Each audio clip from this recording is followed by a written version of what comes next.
Hey everyone! Today I would like to talk about my drumming foundation on the grip I use to hold the sticks and also the relationship I have with this grip and the bounce that is very important in my playing, and it's something that you will usually see with jazz drummers such as Louis Bellson, Buddy Rich, and also a more modern drummer like Steve Gadd or Dave Weckl or Vinny Colaiuta, that they use this type of techniques to be able to play relaxed and also have a great deal of control around the drum kit. So the bounce is a very important and crucial aspect of these techniques used with this type of drumming. But it starts with the grip.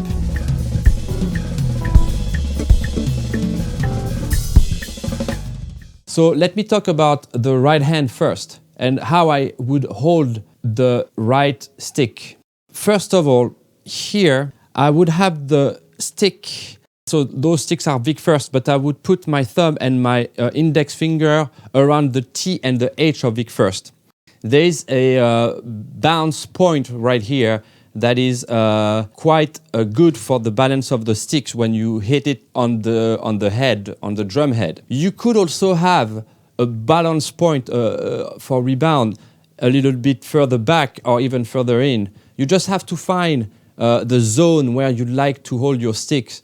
But there is really a point where it has the best bounce possible when you hit the stick on the drum head. And it would be between the T and the H. Second thing I want to talk about is the grip between the fingers is not between the thumb and the index. The index is just position relaxed on the stick. It's not tight like that. When I was younger, I used to play and I was taught to play like that with the grip between the thumb and the index. But today, it's with the middle finger. So basically, this is where I have the grip instead of that. So I advise you to practice or get used to also this grip that sometimes you could use in certain situation of playing, and you need to have that controlled. But practice also this grip where you need to have that control if you want to be able to use the bounces on the drum set. And what I'm showing here, it's a simple exercise that I would do when I'm not on the kit. I would just take the stick, and I would do this as exercise to bounce the stick like that and try to have it under control. You could do that also with the index. But remember, this one, thumb and index, will not allow you to control and to use bounces on the drum. So then, those two other fingers, I just place them here. I don't hold them too much. They hold a little bit. They have somehow a little bit of grip, but it's not tight. Then I place my thumb here and I rest the index like that. And it should look like that. See? Now, there's an exercise that was shown to me by Weckl, is that you put the stick like that, and you practice this motion like that. So look what I'm doing. There's the fingers in the back that are pushing back and forth. And the thumb and the index are open. This is something that I practice too. It's a weird motion, but trust me, it will help to have that controlled, you know? Then you can put back the thumb and the index like that. Remember, the pivot point is between the middle finger and the thumb. The index is not blocking the stick. So now I'm going to turn on the other camera so you have a different angle, and I'm going to show you this technique and apply it on the snare drum. Here I have the stick in the center of the drum, of the snare drum head. What I will do, it's play just a single stroke with the right hand, not too loud and not too soft, like mezzo forte. And I will try to control the bounce naturally. It's a tricky thing to apply at first because most of the time people, when they hit a drum, they take the stick, they hold it tight, and they will do like this. So the truth is anyone can take a stick and hit the drum. I can ask my mailman, come upstairs here in the drum room, take the stick, and he will be able to hit the drum. No, everybody can do that. But now the exercise is to be able to hit the drum and feel the bounce of the stick and control that and go along with that. Your hands and the pivot point should go along with that bounce, like this.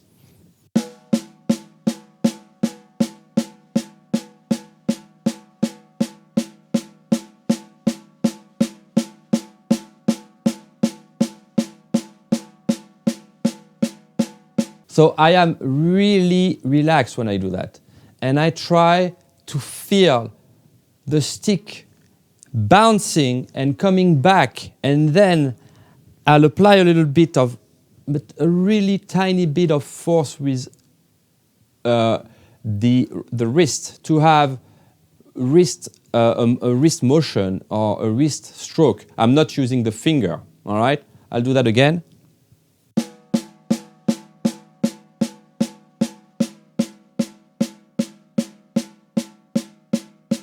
I usually also compare that to basketball players. Basically, when they play, and the great basketball players, with the ball, they have a perfect control of the rebound of the ball, and they catch it back, and they go naturally with the ball going up and down.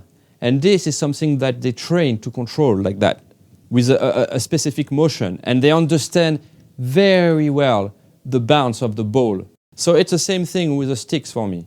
Look, if I do it again, imagine this is a basketball, and it's bouncing back, and I'm controlling it, and go along with the bounce, with my hands and the wrist.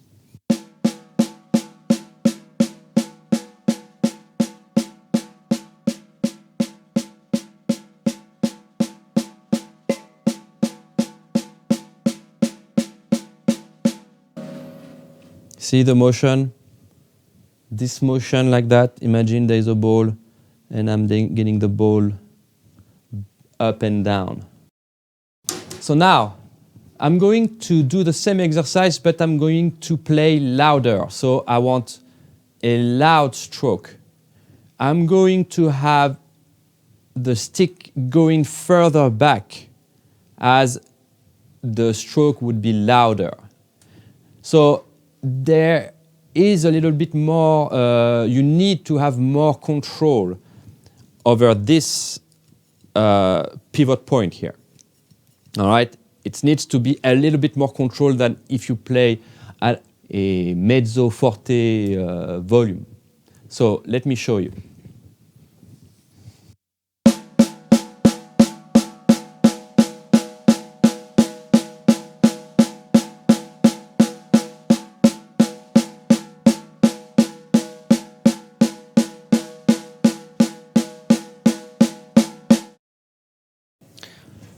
What I noticed when I was doing that is that what changed compared to the other softer volume is that I'm doing a little bit more effort with the wrist. The wrist is throwing the stick stronger, a little bit more effort to do that. And it's normal because when you play louder, you always put a little bit more effort.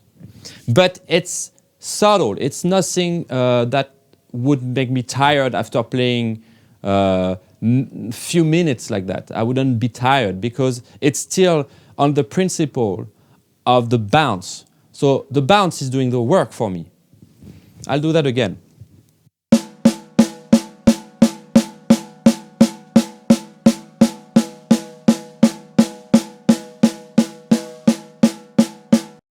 All right, so the next step, and something that I also practice, is to practice at a very low volume, but I would apply the same technique. And it would go like that.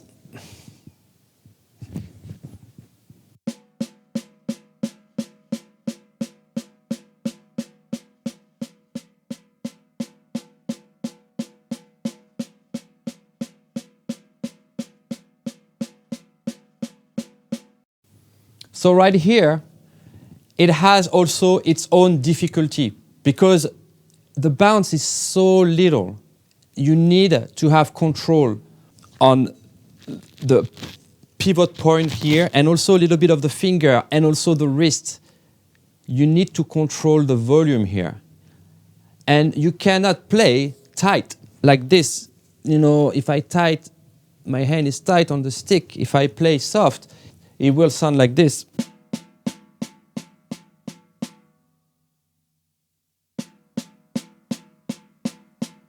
If I open my hand and I use a bounce, the sound will be rounder and more open.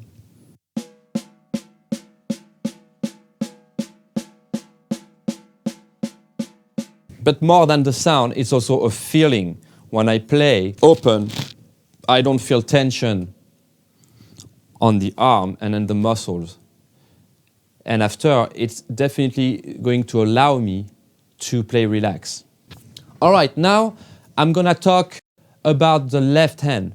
So if you play match grip, what I said about the right hand, you'll do it with the left hand. So same thing. So I did practice it a little bit, not as much as the right hand, but I did it a little bit as I started to play drums, match, all right? And also same exercise like this, okay?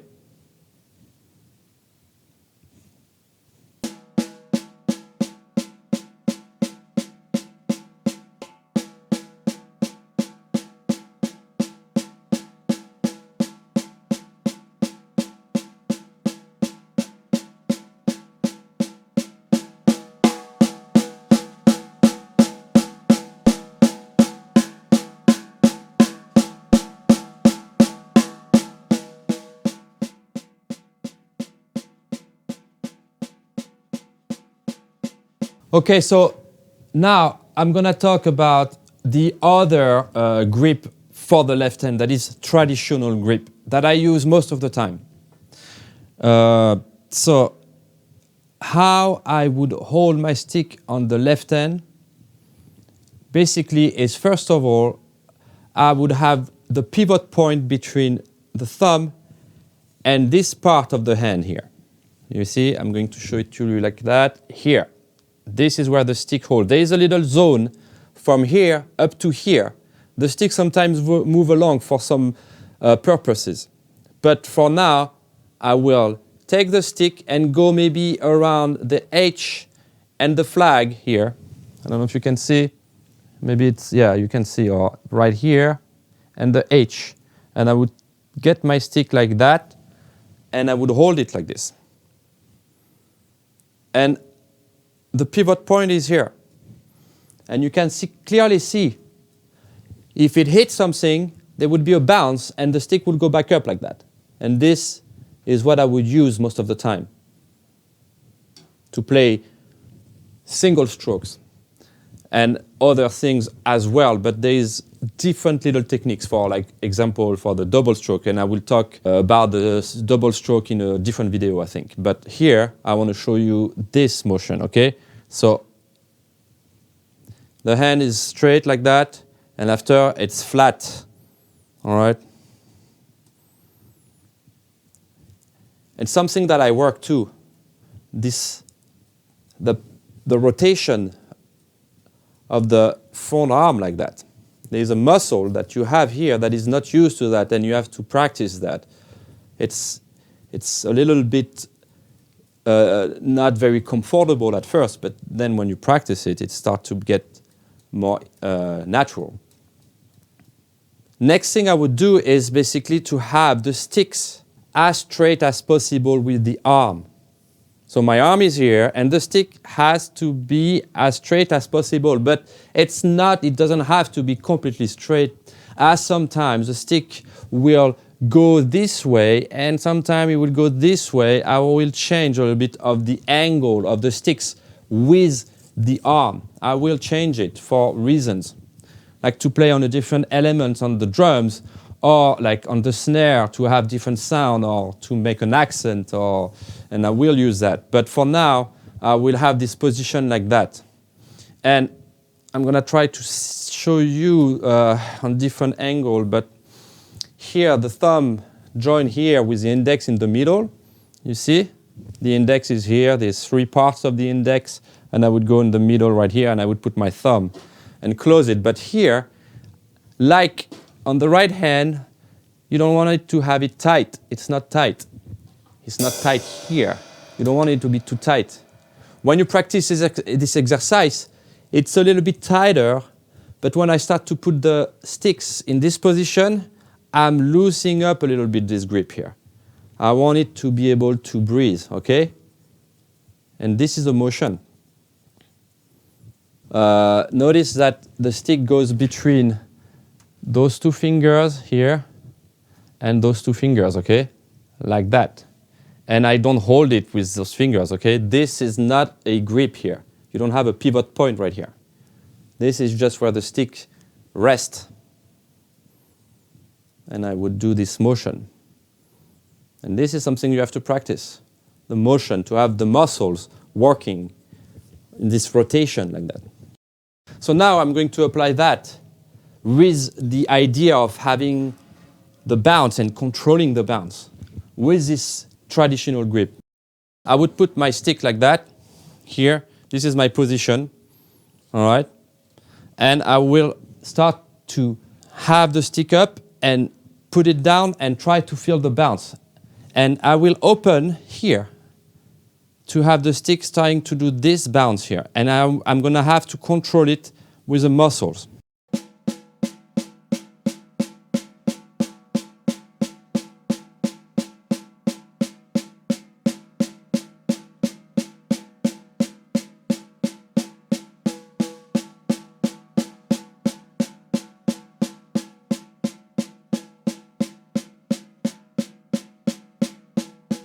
So I was playing at a medium forte volume, so not too strong, not too loud, and not too quiet. So now I'm gonna go up in volume. I'm gonna play louder. So there's something that I would do when I start to play louder with this position. I will start to open my hand more, and I will shift the hands more like this. You'll see I will start to have the hand on this position. As the stick will go like this, and my hands will almost be parallel to the ground. So let me show you. I'll start to play mezzo forte, and I will go louder in the volume.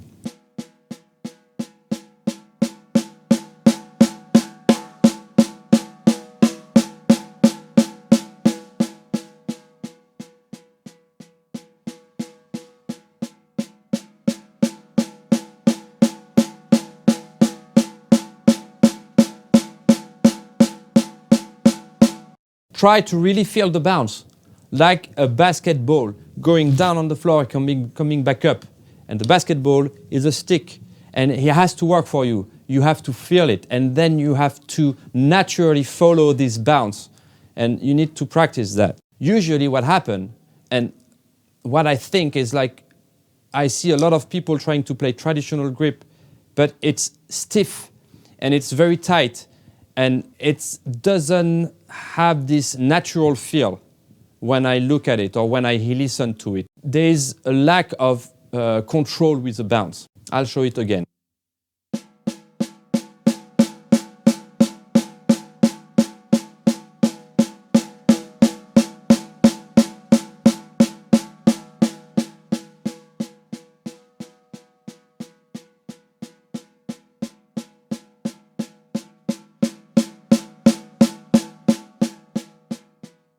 Notice again that when I'm softer, I might have more control, so doing more like a control stroke, but I'm still trying to get this bounce. My hands turns a little bit like that, the tip of the stick is a little bit more angled to the snare head, but I'm trying to get a bounce.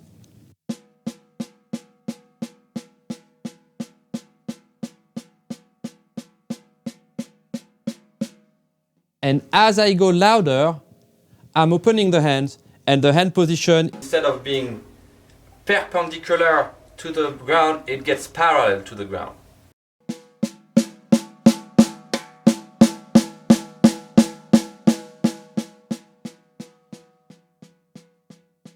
Notice that when I play softer with the left hand, it's what we call in jazz, we could use that to comp, and we call it comping in jazz. And usually the jazz drummer playing traditional grip, they are like this, like on an angled with the snare drum like this, you see? And allows to have a distinct sound, soft sound, and a nice touch, using also the bounce. So now I'm going to show you a single stroke exercise with the thing that we talked about, the specific grip and the uses of the bounce. And I'm gonna put a metronome.